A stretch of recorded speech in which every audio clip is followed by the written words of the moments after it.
Hi everybody, welcome and thank you for returning. This week we are going to do some more deep dives, and when I say deep I mean very deep and sometimes even a little dark.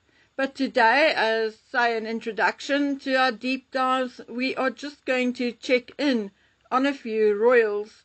William is obviously back home because he laid a wreath at the Senator. Catherine was on her spot on one of the balconies alongside Camilla. Sophie was on another balcony alongside the Duke of Kent.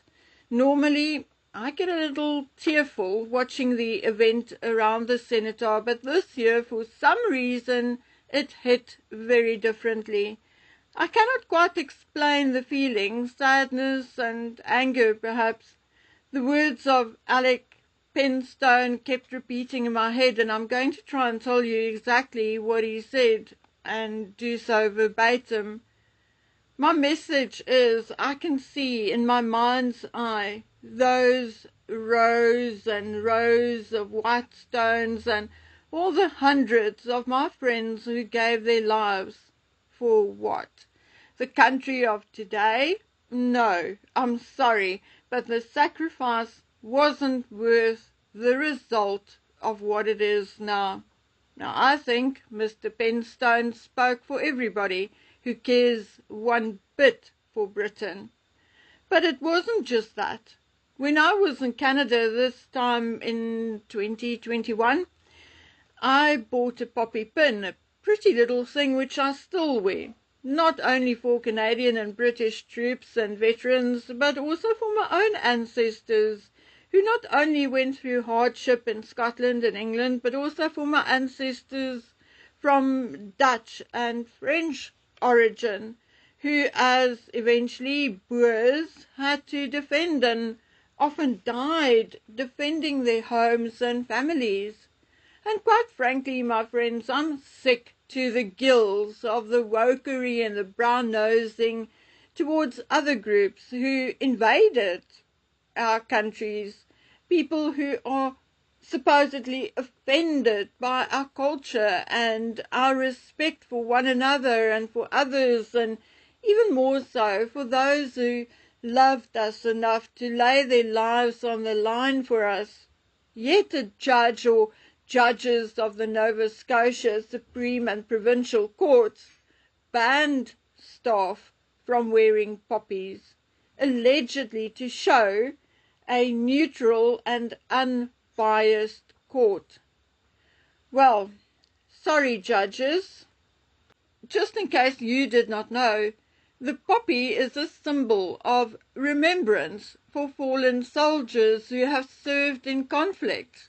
It's also a pledge to honor the service and sacrifice of your country's veterans, and lastly, it is a fundraising campaign to raise funds to support veterans and their families. How on earth can that influence the judicial system? If those who are offended are, say, from countries we fought against in the past, well then, what are you guys doing here? If you are so loyal to your own country, then go back. Go be in the place you love so much. So yes, I'm sure I was not the only person who felt a bit off watching the celebrations at the Senator, and not the only one who agreed with Mr. Penstone. I've also been watching the body language of the various members of the royal family.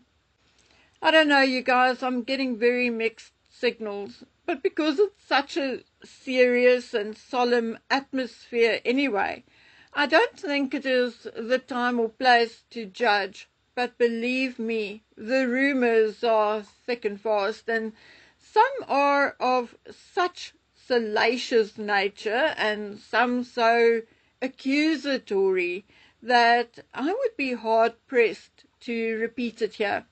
I wish I could, but I'm afraid it will not be to my benefit or that of anyone else to do so, at least not with a handful of evidence or backup.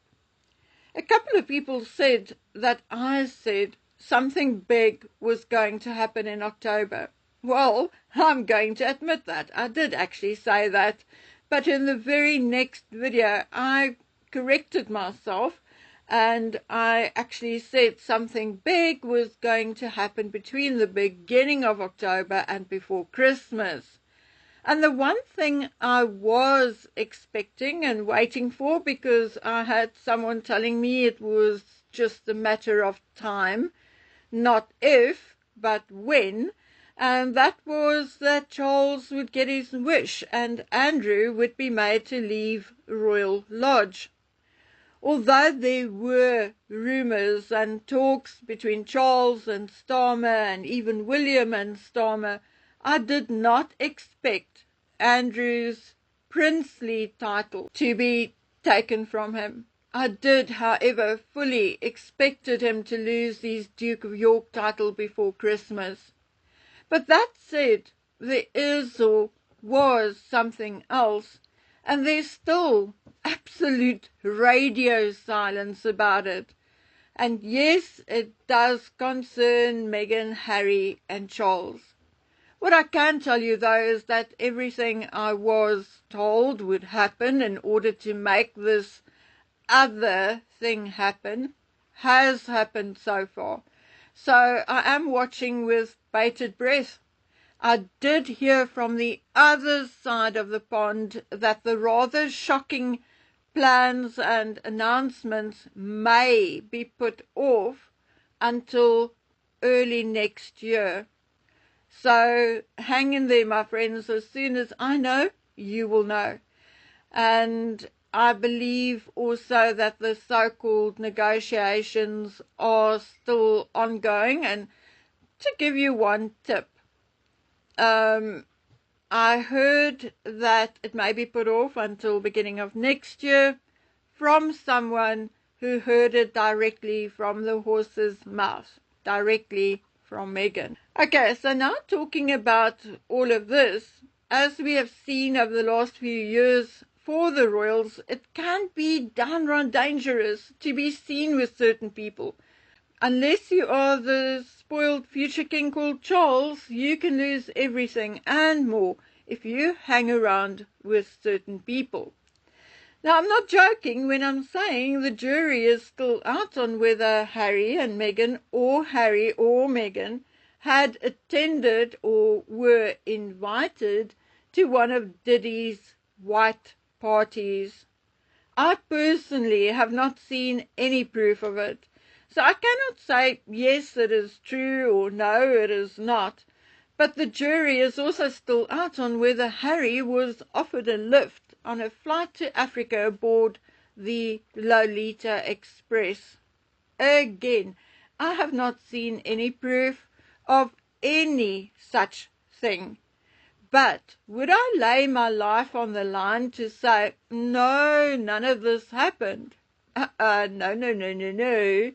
However, what I can say with utmost honesty and complete truth is that I find it very concerning to see the son of the current King of England party with certain people at the swanky Kris Jenner's 70th birthday party. Yes, of course, we saw Tyler Perry at the party, who currently has a case of sexual harassment against him. We saw Oprah and Gail, who were very, very close to Weinstein. And of course, there were a number of other guests who are in Epstein's little black book and on the list of visitors to the island and or on flight logs. Of course, we need to remember that being on any of these lists does not mean anything in itself, because Epstein was also a businessman, an investment advisor. He donated to charities and lots of other things. But in light of what Andrew is going through, I would think that Harry in particular would be very careful as to who he is seen with. Of course, just my opinion. Talking about Andrew, I've been wondering what happened to Andrew's affiliation with Peter Nyod. Did everybody just conveniently forget about it? Well, apparently not. Allegedly, it was also the knowledge that Nyod's secrets will start leaking soon that contributed somewhat to Andrew's titles being stripped. The thing is that Nyod is Canadian. Nyod was sentenced to 11 years for sexually assaulting 4 women in Toronto, November last year. He also faces separate charges, including trafficking charges in Montreal and Winnipeg.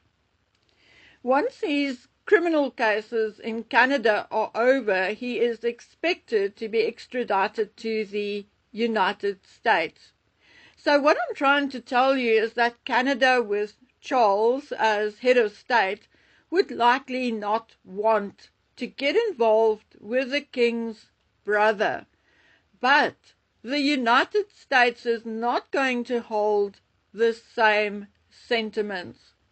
So, if Nyod, he's 84 years old, remember, so if Nyod makes it to the United States courts, then it is likely that we will hear more about Andrew and other influential people. So, to Harry, I just want to say, tread lightly, dear Henry, and maybe it was not such a good look to be out partying with these B-list celebrities while your family were knee-deep and solemnly joining veterans to celebrate and honor those who did not return from the battlefields. Okay, guys, I need to go, but I'll be back as soon as possible. Just know that I myself am trying to make sense of so many things at the moment, but as soon as I can put it in proper order, I shall bring it to you. Until then, please take good care of yourselves. Stay safe. Bye.